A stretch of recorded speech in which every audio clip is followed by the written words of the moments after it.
WhatsApp gang corner seat. Yes, ನಮ್ಮ corner ಸೀಟನ್ನ subscribe ಮಾಡ್ತಾನೆ ಇದ್ದೀರಾ, ತುಂಬ ಪ್ರೀತಿ ಕೊಡ್ತಾ ಇದ್ದೀರಾ. Thank you so much. ಈ ಒಂದು ಗ್ಯಾಂಗಲ್ಲಿ ನೀವು ಕೂಡ ಸೇರ್ಕೋತಾ ಇರೋದು ನನಗೂ ಕೂಡ ತುಂಬ ಖುಷಿ ಆಗ್ತಿದೆ. ನಾನು ಕೂಡ ನಿಮ್ಮಲ್ಲಿ ಒಬ್ಬನಾಗಿ ನಮ್ಮ ಕನ್ನಡ ಸಿನಿಮಾದ ಒಂದಷ್ಟು ವಿಷಯಗಳನ್ನ ನಿಮ್ಮ ಮುಂದೆ ತರ್ತಾ ಇರೋದಕ್ಕೆ ನನಗೂ ತುಂಬ ಖುಷಿ ಆಗ್ತಿದೆ. ಹೊಸಬರ ಎಕ್ಸ್ಪೆಕ್ಟೇಷನ್ ಹುಟ್ಟಿಸಿದಂತಹ ಸಿನಿಮಾ ಜಲ್ಸಾ. ಸೊ ಜಲ್ಸಾ ಸಿನಿಮಾದ ಒಂದು ವಿವರಣೆ ವಿಶ್ಲೇಷಣೆಗೆ ಹೋಗ್ಬಿಡೋಣ. ಕಾಂತಾ ಕಣ್ಣಲ್ಲಿ ಇವರು Shashank, yes, the very famous hit director Shashank ಅವರ ರೈಟ್ ಹ್ಯಾಂಡ್ ಅಂತ ಕರೆದ್ರೂ ತಪ್ಪಾಗಕ್ಕಾಗಲ್ಲ. ಯಾಕೆಂದ್ರೆ ತುಂಬಾ ಸಿನಿಮಾಗಳಲ್ಲಿ ಶಶಾಂಕ್ ಅವ್ರ ಜೊತೆ ವರ್ಕ್ ಮಾಡಿದಂತಹ ಕಾಂತಾ ಕಣ್ಣಲ್ಲಿ ಅವರು ಒಂದು ಹೊಸ ಹೀರೋನ ಲಾಂಚ್ ಮಾಡಿಸಿದ್ದಾರೆ ಅಂತಾನೆ ಹೇಳಬೇಕು.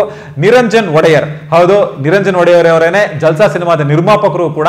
ಸೊ ತಾನು ಕೂಡ ಹೀರೋ ಆಗಿ ನಿಲ್ಲಬೇಕು ನಮ್ಮ ಕನ್ನಡ ಇಂಡಸ್ಟ್ರಿಯಲ್ಲಿ ಅಂತ ಅಂದ್ಕೊಂಡು ಕಾಂತಾ ಕಣ್ಣಲ್ಲಿ ಅವರಿಗೆ ಈ ಒಂದು ಭಾರನ ಒಪ್ಪಿಸಿ ತಾನು ಹೀರೋ ಆಗಿ ಲಾಂಚ್ ಆಗಿದ್ದಾರೆ ನಿರಂಜನ್ ಒಡೆಯರ್ ಥ್ರೂ ಜಲ್ಸಾ.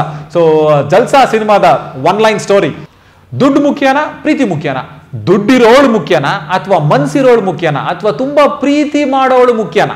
ಇದು ಜಲ್ಸಾ ಸಿನಿಮಾದ ಒಂದು ನಾಟ್ ಅಥವಾ ಒನ್ ಲೈನ್ ಸ್ಟೋರಿ ಅಂತ ಹೇಳ್ಬೋದು.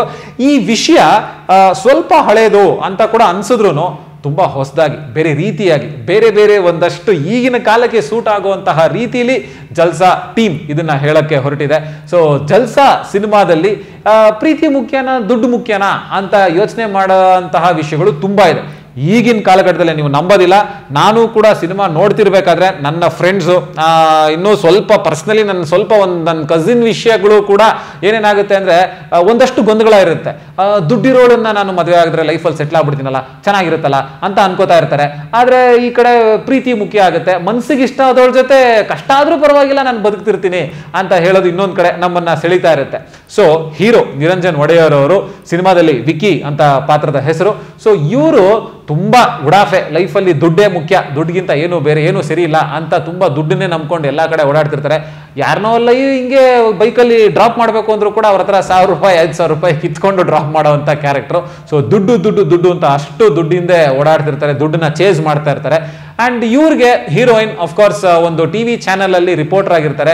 ಸೊ ಸ್ಟಾರ್ಟಿಂಗ್ ಅಲ್ಲಿ ಮುರುಸಲ್ಲೇ ಪ್ರೀತಿ ಶುರುವಾಗೋದು ಅಲ್ವಾ. ಸೊ ಇದು ಕೂಡ ಒಂದ್ ಸ್ವಲ್ಪ ಹಳೆ ಫಾರ್ಮುಲಾ ಆದ್ರೂ ಕೂಡ ಒಂಥರ ಬೇರೆ ರೀತಿಲಿ ಟಿವಿ ಚಾನೆಲ್ ರಿಪೋರ್ಟರ್ಗೂ ಮತ್ತೆ ಒಬ್ಬ ಈ ತರ ಅಬ್ಬೆಪಾರಿಯಾಗಿ ತಿರುಗುವಂತಹ ಹುಡುಗನಿಗೂ ಇರುವಂತಹ ಕತೆ. ಸೊ ತುಂಬಾ ಅದು ಕೂಡ ಬೇರೆ ತರ ಹೋಗುತ್ತೆ. ಸೊ ಅವರಿಬ್ಬರ ಮಧ್ಯೆ ಲವ್ವ ಅಥವಾ ಒಂದಷ್ಟು ಮುರುಸ ಏನು ವಿಷಯ. ಆಮೇಲೆ ಶೋಭರಾಜ್ ಅವರು ಒಂದು ಬ್ರಿಲಿಯಂಟ್ ಆಗಿರೋ ಪಾತ್ರದಲ್ಲಿ ಕಾಣಿಸ್ಕೊಂಡಿದ್ದಾರೆ. ಅವರ ಮಗಳು ತುಂಬಾ ಆಗರ್ಭ ಶ್ರೀಮಂತೆ. ಸೊ ಅವರು ನಮ್ಮ ಹೀರೋಗೆ ಹೆಣ್ಣು ನೋಡೋದ್ರ ಮೂಲಕ, ಅಂದ್ರೆ ಲೀಗಲಿ ಅಫಿಷಿಯಲಿ ಹೆಣ್ಣು ನೋಡೋದ್ರ ಮೂಲಕ ಇಷ್ಟ ಆಗ್ತಾರೆ. ಸೊ ಈ ತರ ದುಡ್ಡಿರೋರು ಮುಖ್ಯನಾ, ಪ್ರೀತಿ ಮಾಡೋಳು ಮುಖ್ಯನಾ ಅಂತ ಒಂದು ವಿಷಯ. ಸೊ ಹೀರೋ ವಿಕ್ಕಿಗೆ ಆಬ್ವಿಯಸ್ಲಿ ಸೊ ನಮ್ಮ ಟಿವಿ ರಿಪೋರ್ಟರ್ ಪಾತ್ರ ಮಾಡಿರುವಂತಹ ಕಥಾನಾಯಕಿ ಹೀರೋಯಿನ್ ಮೇಲೆ ಪ್ರೀತಿ ಆಗುತ್ತೆ. ಈ ಕಡೆ ದುಡ್ಡಿಗೋಸ್ಕರ ಮದ್ವೆನ ಒಪ್ಕೊಂಡಿರ್ತಾರೆ, ಈ ಕಡೆ ಪ್ರೀತಿಗೋಸ್ಕರ ಹೀರೋಯಿನ್ ಕೂಡ ಬಿಡಕ್ ಆಗೋದಿಲ್ಲ.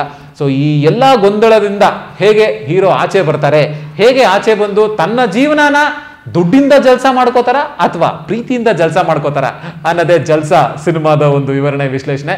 ಸೊ ಈ ಸಿನಿಮಾನ ಏನಕ್ಕೋಸ್ಕರ ನೋಡ್ಬೇಕು?